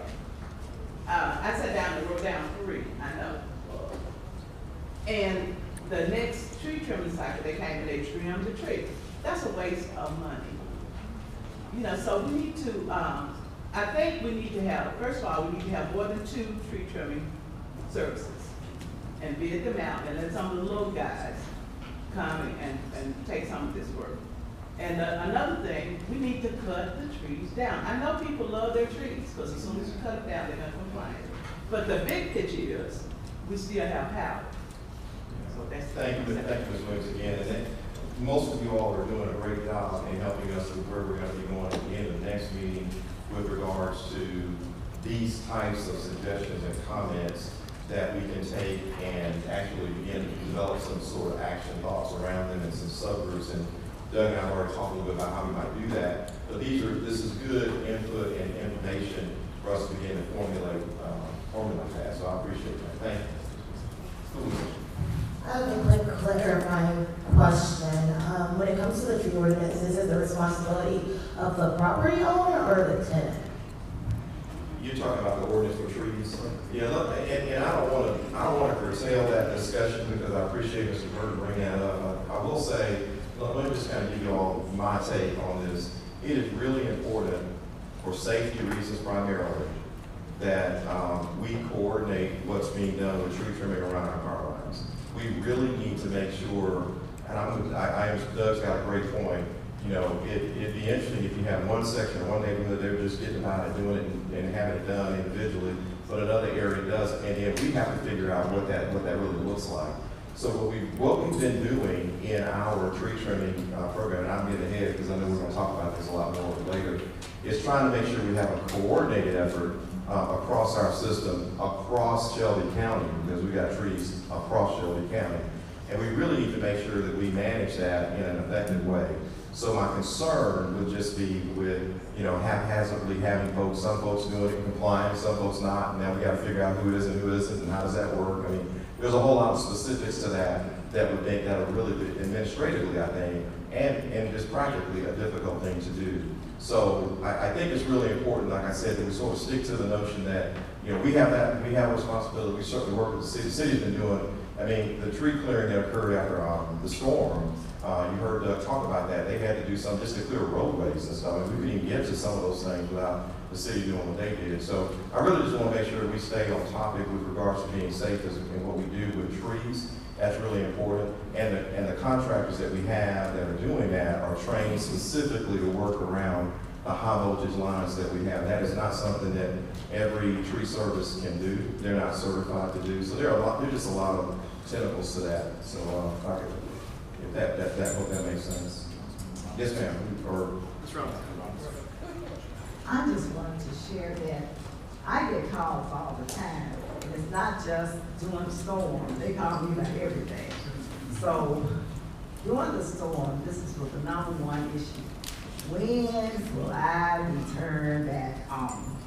And somehow, I don't know if we're missing the message on how to prioritize our calls, but somehow we've got to make sure the citizens have in their hands an emergency booklet that says that the hospitals come on first, the senior citizens, wherever the schools, wherever the priority is. And then when it comes down to the community, they assume that we go get the outer part of Shelby County, Bartlett, Arlington, and the inner city is left for last. So we've got to say that we've got teams in all of those areas, and this is how we prioritize it. Otherwise, we're going to be here every time there's a storm. We've got to be able to communicate to our citizens how it's prioritized. Everybody can't come on at the same time. We're not miracle workers, and we can't snap our fingers and make it happen. But it's got to be a clear message to them that we're working across the whole county at the exact same time, and this is the priority.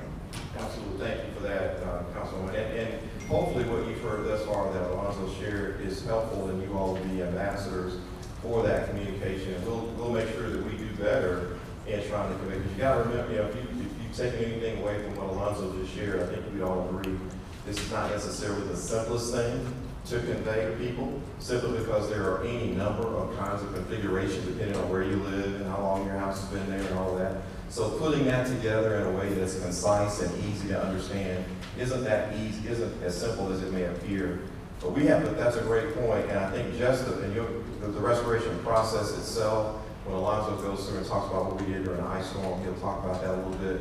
It's really important for everybody to understand, and hopefully that one slide that had on there, misunderstand, I forgot what it was titled, but the one that had common misperceptions or common thoughts, like my power, they got turned on before me, and why is this neighbor on and I'm not, etc., will help you to better understand how this system, how this works. This is really not unique. This is not unique to MLGW. This is, like I told you, I probably worked more than a dozen hurricanes in Florida, and it's just the way, this is the way it works. It's just maybe that this area is unfamiliar, but this is what happens. And so we're trying to make sure we educate in the best way possible. So maybe out of this team, one of the ideas that you all can come up with is to help us maybe put things on our website that is more easy to understand about that. And that's great input, and we can figure out how to make that work. There's already information out there, but we may need to do a better job with that. So hopefully that'll help. But anyway, go ahead, thank you. Good question. Yes, I want to verify or reiterate what Ms. Williams and Commissioner Robinson said for the fringe area. When that ice storm came, there were so many people saying they don't care about us. We're the last ones. When are they going to ever come out here and turn our power on? But then I want to also ask, is there any way you can follow up on the tree trimming? Because I was so excited, I'm like, ooh, they're going to cut this big limb, and they didn't cut the big limb. And I'm like, what were they here for? I mean, let man up in the big thing, and it looked like he was just right, because I didn't see anything they did with that tree trimming. So, is there a way for you all to follow up so that you can communicate to the public that we had the tree trimmers on this street, and this is what they did?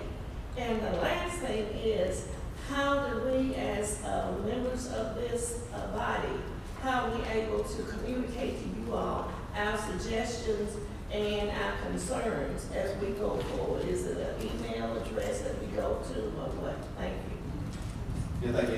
And for now, certainly while we're doing this, the portal that was up earlier that we had, that link I think is the one that we're going to be utilizing for all of that. And so there is a portal available, I think, is that right?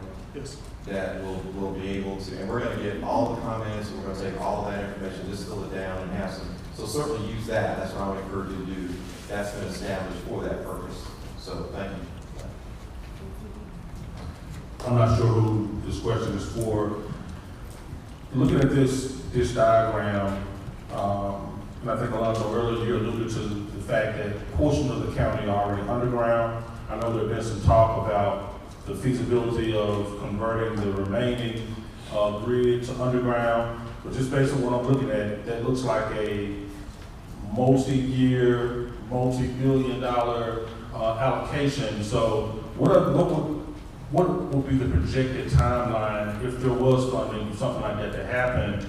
And what is the percentage of power outages with underground cabling versus overhead cabling? Don't have the percentage on it right now. I think it's on a slide, reliability slide. Here we go. So underground was around 6%. Overhead was circuits are around 28%, and fused laterals are 54%. So 70% or more is overhead outages. Now, you're right, it would be a multi-year project. It depends on the appetite of how quickly you want to spend that money. And that money, the monies that we get, it comes from you, customers. We don't get tax funds, we pay in lieu of tax dollars. So it comes from you. Now, that doesn't mean that we can't do something different, but that's the way it works. We make upgrades to our systems based on ratepayers' dollars. And one thing to keep in mind when you think about it, we're getting a little bit ahead, but this is really great dialogue. I want to thank y'all for this. One of the things that I was going to mention earlier, someone had a question about a pole, and Alonzo mentioned that we have attachers on our poles. We have communication lines, etc. Just keep in mind, there's two things I want us to keep in mind when you begin to think about underground solutions. This photo is an example of this. So the circuit that you see, that main line that goes across here, so that's one aspect of an underground system, right? Is to do the circuits. Then you've got these rear lot line areas, that's another aspect, right, of underground. But what most people don't think about is these. Everything that goes to every premise has to be put underground, which means there's a change in everyone's, whether it's your yard or everything has to be dealt with, and you have to have a different meter gain. So there's a lot of ramifications. And as it pertains to the attachers on these poles, so we may have AT&T, Xfinity, etc. on all those poles. So we put our stuff underground, what are they going to do? So I think it's important that we think about all these, there are ramifications that we all need to consider. Not just, the cost is a big piece, but there are other things to keep in mind that makes it, we may want to think a little bit more strategically when we think about underground, but we definitely want to keep that on the table. I'm not taking anything off, I just want you to, everybody think about everything when we consider this. Okay. If there, yes. You're giving us a lot of information today, and I think everybody here, nobody came here just to be here. Right. What percentage of the input that you're getting from this group will you take into consideration in making your decisions? Oh, the reason you're here is utility bills, we ought to have some say in what happens. the reason you're here is so we can get your input. What? I can't say what percentage, but we're going to listen to 100% of your input.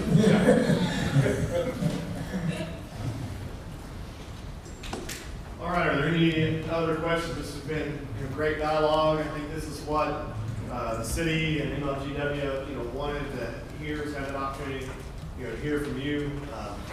Certainly we started with, kind of the education and the background of it. With that, kind of Ms. Robinson's question back there, how do you prioritize that? All cities prioritize it the same way. You got those life safety facilities. And so, if your house is next to the hospital, your power probably will come on sooner. When they showed the diagram, and that's just sheer luck.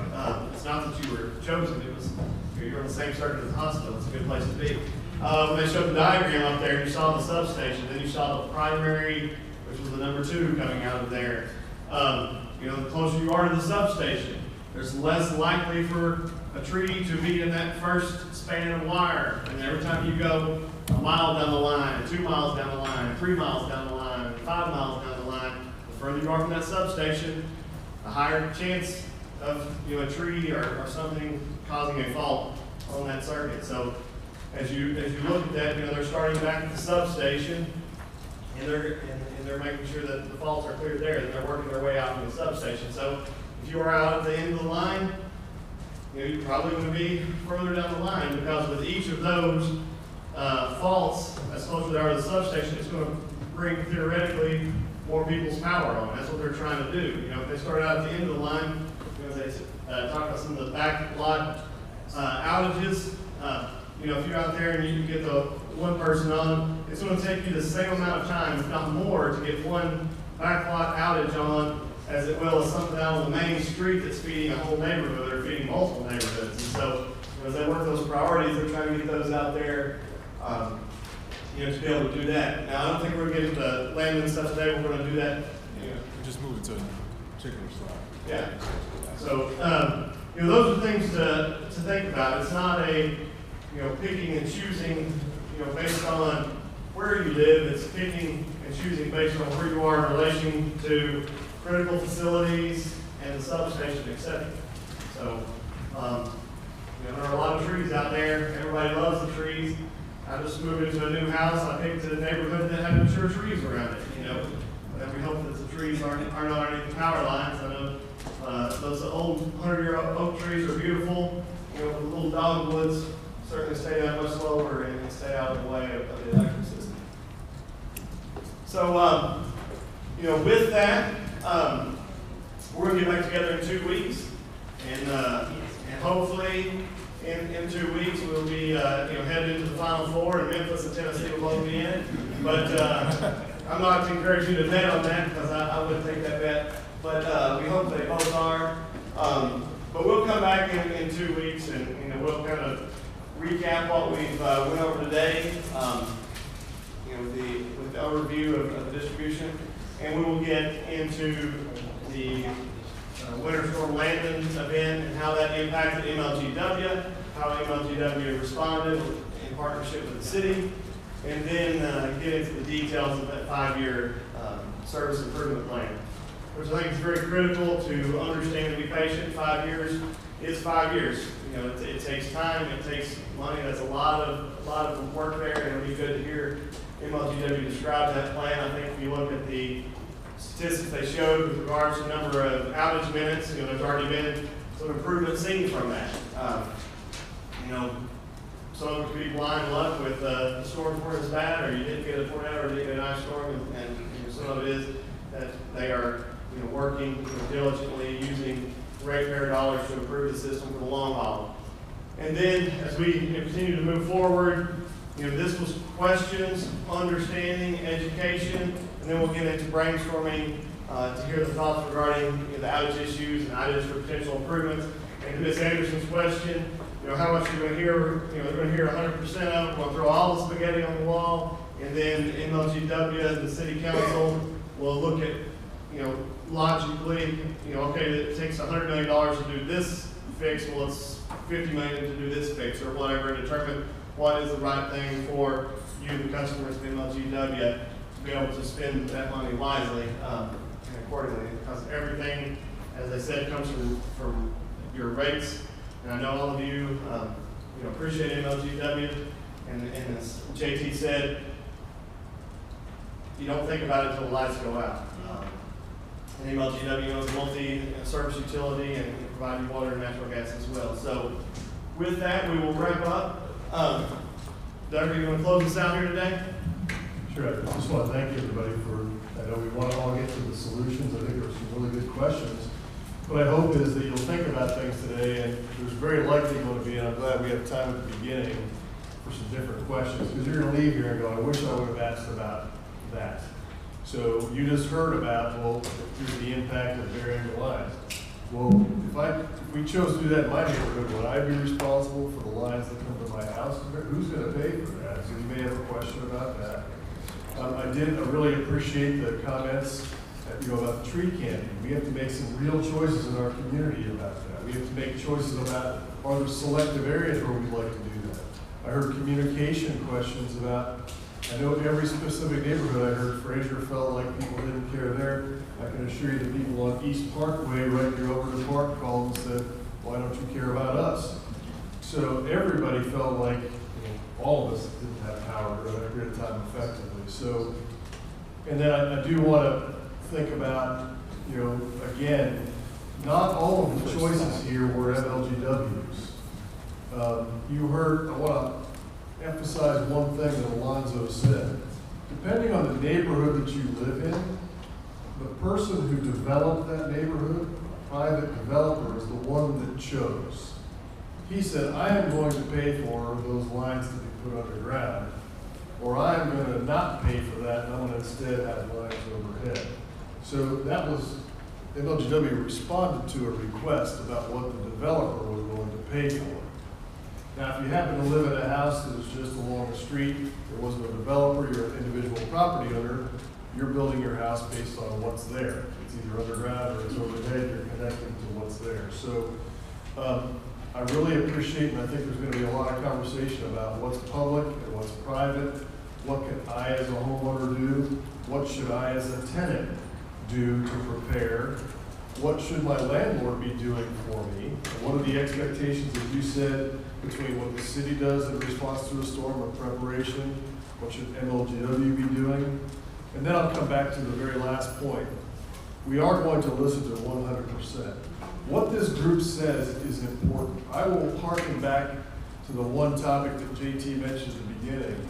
As you know, we're considering whether to move away from TVA as a power supplier. The Power Supply Advisory Team looked very similar to this group, and in large measure shaped the way that we are considering whether we move or not. So everything that was said there and decided by that committee formed the opinion of the path forward. What this group is going to do is going to give, I think, a relative order of importance to things that we can take forward.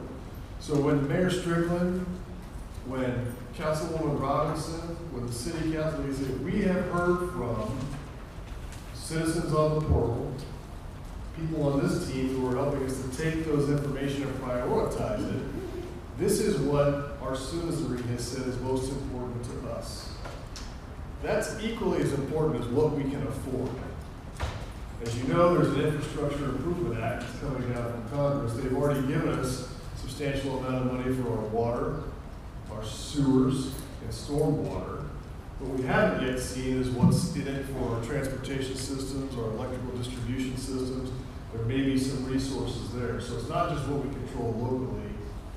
So the work here is incredibly important to help us understand what we are willing to invest in the city. Because President Young can take it to his board.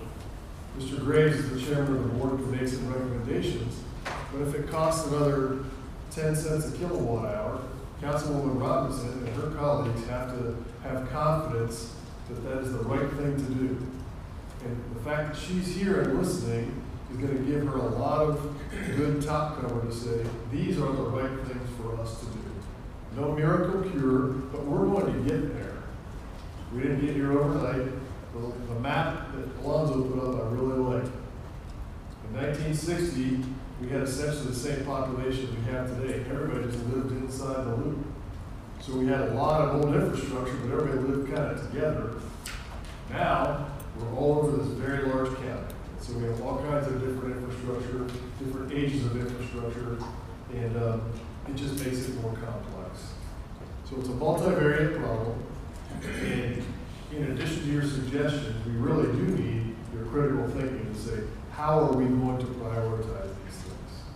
So Mayor Strickland was very adamant that you all be involved and help to inform the things that we're going to suggest. So I really do thank you. It's an investment of time, and we are listening intently here. Everything from what the city's responsibilities are to what we might choose to invest in.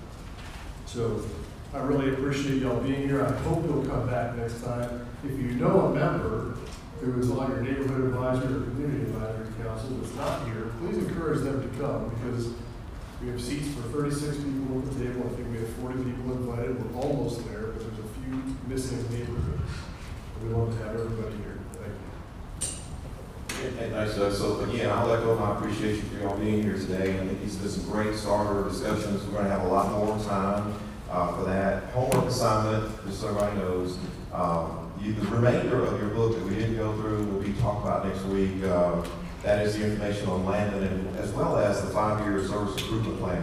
So as you go through that, there'll be more details that we'll share at the next meeting. Thanks, Alonzo, for you going through that. Appreciate it. And Brian, thank you for facilitating and being with us for this process. Main one is you, and as you again engage with those folks with whom you deal with every day, take some of this information as you can and try to help within that. I think the more you hear about this, the maybe the easier it might be for you to sort of understand some of the challenges. It just means that things are a little challenging. And so for those of you who are outside of the city of Memphis, obviously as we serve those communities, we have challenges there as well. So I want to thank you all for your engagement, because we are looking, you saw as an example, and Bo is very familiar with this, with a lot of the issues that we have in Bo can tell you probably that underground is not the panacea that you might think, because we've got some challenges going on in the Germantown area with underground. So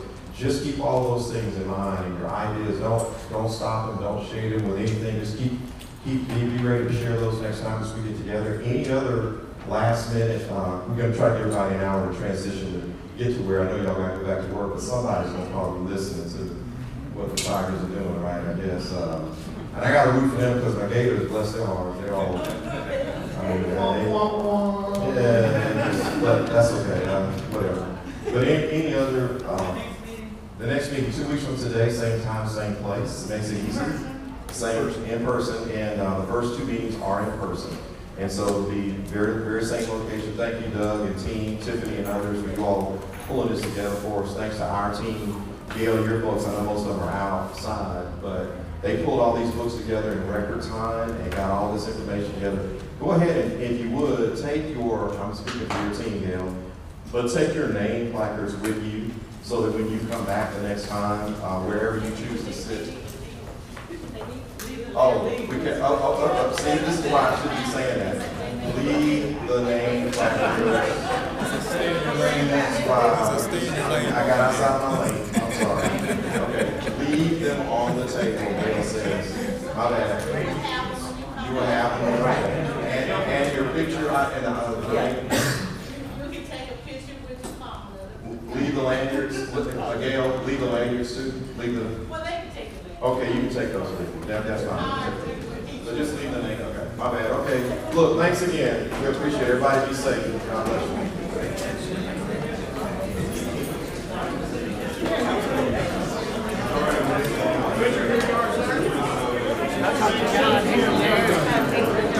Okay, and I can talk to you about that.